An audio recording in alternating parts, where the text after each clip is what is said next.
ଛତାଟି ସାଙ୍ଗେ ସାଙ୍ଗେ ସେଠାରୁ ଯାଇ ହଲି ହୋଇଗଲା ଓ କାଉ ପାଖକୁ ଯାଇ ବହୁତ ବାଡ଼େଇଲା।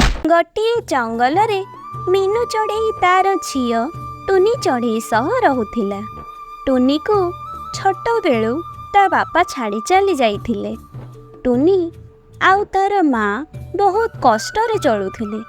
କିଛି ଦୂରରେ ମିଟୁ ରାଜାଙ୍କର ରାଜପ୍ରସାଦଟିଏ ଥିଲା। ମିଠୁ ମହାରାଜ ବହୁତ ମହାନ ଏବଂ ଶାନ୍ତ ସ୍ୱଭାବର ଥିଲେ। ମିନୁ ଚଢ଼େଇ ଯାଇ ପହଞ୍ଚିଲା ମିଟୁ ରାଜାଙ୍କ ପାଖରେ। ମିଟୁ ରାଜା ମିନୁ ଚଢ଼େଇର ଦୁଃଖ ଦେଖି ତାକୁ ଗୋଟିଏ ଚାକିରିଟିଏ ଦେଇଦେଲେ। ଏମିତି ରାଜାଙ୍କ ପାଖରୁ ଯାହା ପଇସା ମିଳେ ମା ଝିଅ ଦୁହେଁ ଭଲରେ ଚଳିଯାଆନ୍ତି। ମିନୁ ଚଢ଼େଇ ଦିନେ ବହୁତ ଡେରିରେ ରାଜପ୍ରସାଦକୁ ଯାଇଥାଏ। ସେ ମନେ ମନେ ଭାବୁଥାଏ, ଆରେ ଏମିତିରେ ବି ବହୁତ ବେଳ ହୋଇଗଲାଣି। କେଜାଣି ରାଜପ୍ରସାଦରେ କେତେବେଳେ ଯାଇ ପହଞ୍ଚିବି।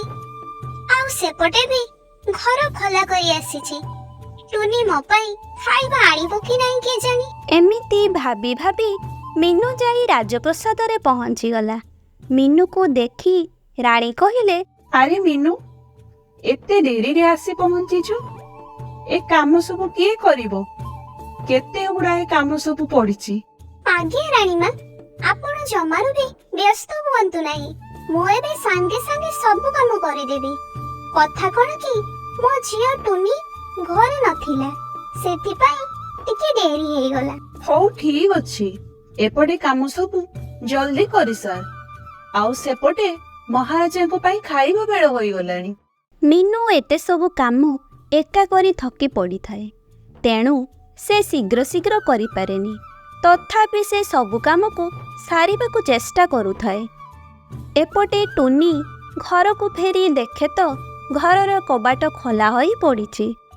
ମା, ମା, କୁଆଡ଼େ ଗଲୁ? ଏମିତି କଣ କବାଟ ଖୋଲା କରି ଦେଇଛୁ? ଡେରି ହବା ଯୋଗୁ ବୋଧେ ମା ରାଜପ୍ରସାଦକୁ ପଳେଇ ଯାଇଛି। ହଉ ମୁଁ ଯାଉଛି ଝୁନୁ ପାଖକୁ ଗପସପ କରି ଆସିବି। ଆଉ ଏପଟେ ମିନୁ ସବୁ କାମ ସାରି ରାଜାଙ୍କ ପାଖକୁ ଯାଏ। ଆରେ ମିନୁ ଚଢ଼େଇ, ତମ ଦେହ ଏବେ ଭଲ ଅଛି ତ? ଆଜ୍ଞା ମହାରାଜ, ମୁଁ କଣ କହୁଥିଲି କି ମୋର ବୟସ ହୋଇଗଲାଣି। ଏ କାମ ଦାମ ମୁଁ ଆଉ କରିପାରିବି ନାହିଁ। ଆପଣ ଯଦି ଅନୁମତି ଦେବେ, ମୁଁ କାଲିଠୁ ମୋ ଝିଅକୁ କାମ କରିବାକୁ ପଠେଇଦେବି। ହଁ ହଁ, ତୁମେ ତୁମ ଝିଅକୁ ପଠେଇ ଦବ ଆଉ ତୁମେ ଘରେ ଆରାମ କରିବ। ଆଉ ଏପଟେ ଟୁନି ଚଢ଼େଇ ଘରକୁ ଫେରି ଦେଖେ ତ ତା ମା ଏତେ ଯାଏଁ ଘରକୁ ଫେରି ନାହିଁ। କିଛି ସମୟ ପରେ ମିନୁ ଚଢ଼େଇ ଆସି ଘରେ ପହଞ୍ଚିଲା। ମା, ତୋର କଣ ଆଜି ଏତେ ଡେରି ହେଲା? ତାପରେ ବି ତୋ ମୁହଁ ଶୁଖି ଯାଇଛି କଣ ପାଇଁ? ନାଇଁ ଲୋ ମା, ମୋର ବୟସ ହୋଇଗଲାଣି। ଧୀରେ ଧୀରେ ମୁଁ ବୁଢ଼ୀ ହୋଇଗଲାଣି। ଆଉ ଏ କାମ କରିବାକୁ ମୋ ଦେହରେ ବଳ ନାହିଁ। ତୁ କାଲିଠୁ ରାଜପ୍ରସାଦରେ ଯାଇ କାମ କରିବୁ।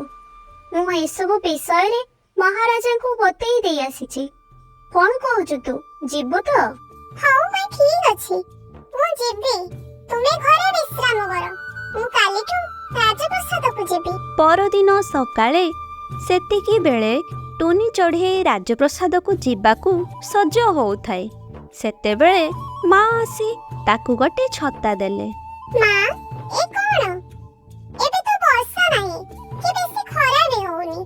ମୁଁ ଏ ଛତା ନେଇ କଣ କରିବି? ଆଲୋ ମା, ଏ ଛତା ହେଉଛି ଆମ ପୂର୍ବପୁରୁଷମାନଙ୍କ ଛତା।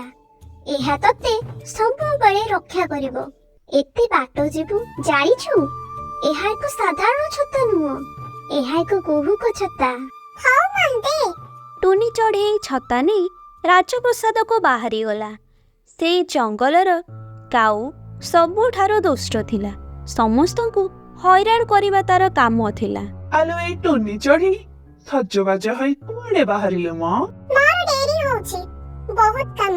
ତମେ ମୋ ବାଟ ଛାଡ଼। ତୁ ଏମିତି କୋଉ ଅଫିସ କାମରେ ଯାଉଛୁ କି ଲୋ? ରହ ଟିକେ। କାଉ ଏମିତି ସେଠାରେ ଟୁନି ଚଢ଼େଇ ସହ ବହୁତ ଖରାପ ବ୍ୟବହାର କରୁଥାଏ। ଟୁନି ଚଢ଼େଇ ଛତାକୁ କହିଲା, ହେ ଜାଦୁଇ ଛତା, ମତେ ରକ୍ଷା କର ଆଉ ଏ କାଉକୁ ଭଲସେ ପାନେ ଦେ। ଛତାଟି ସାଙ୍ଗେ ସାଙ୍ଗେ ସେଠାରୁ ଯାଇ ହଲି ହୋଇଗଲା ଓ କାଉ ପାଖକୁ ଯାଇ ବହୁତ ବାଡ଼େଇଲା। ଏମିତି ମାଡ଼ ଖାଇଲା ସେଠାରେ ସେ ବେହୋସ ହୋଇଗଲା। ଟୁନି ଚଢ଼େଇ ସେ ଛତାର ଏମିତି କୁହୁକ ଦେଖି ଆଶ୍ଚର୍ଯ୍ୟ ହୋଇଗଲା। ଆଉ ସେ ମନେ ମନେ ବହୁତ ଖୁସି ମଧ୍ୟ ହେଉଥିଲା। ଛତାଟି ଟୁନି ଚଢ଼େଇ ପାଖକୁ ଆସି କହିଲା, ଆରେ ଟୁନି ଚଢ଼େଇ, ତୁ ଜମାରୁ ବି ଡରନି। ଆଜି ପାଖରୁ ମୁଁ ତୋର ସାଙ୍ଗ। ମୁଁ ତତେ ସବୁ ବିପଦରୁ ରକ୍ଷା କରିବି। ସେହି ଦିନଠାରୁ ଟୁନି ଚଢ଼େଇ ଓ ଯାଦୁଇ ଛତା ଦୁଇ ଜଣ ବହୁତ ଭଲ ସାଙ୍ଗ ହୋଇ ରୁହନ୍ତି।